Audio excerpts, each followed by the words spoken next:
তেল কই রান্নার জন্য আমি প্রথমে কই মাছগুলোকে একটু ভালো মতো ভেজে নিলাম। এরপরে আমি ফ্রাই প্যানে দিয়ে দিলাম পেঁয়াজ বাটা। পেঁয়াজ বাটাটা একটু বেশি করে দিতে হবে।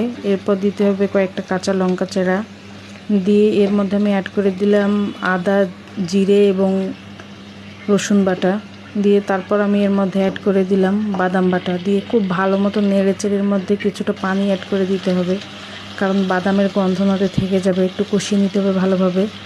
তারপর এর মধ্যে অ্যাড করে দিলাম হলুদ এবং লঙ্কা গুঁড়ো দিয়ে খুব ভালো মতো নেড়ে চেড়ে এর মধ্যে আমি দিয়ে দেবো টমেটো। একটা টমেটো কুচি করে কেটে নিয়েছিলাম, অনেকে ব্লেন্ড করেও দিতে পারেন ব্লেন্ডারে। তারপর টমেটোটা একটু ঢেকে দিলাম, দেখুন এর মধ্যে থেকে পানি বের হয়ে এসেছে। একটু কষিয়ে নিয়ে এর মধ্যে আমি আরও কিছুটা পানি অ্যাড করে দিলাম। এবার বলক ওঠা পর্যন্ত অপেক্ষা করব। বলক এসে গেছে, এর মধ্যে আমি এখন কই মাছগুলো দিয়ে দিব।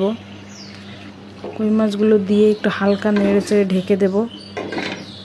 ঢাকনা খুললেই দেখুন তেল কই রেডি, কতটা লোভনীয় লাগছে।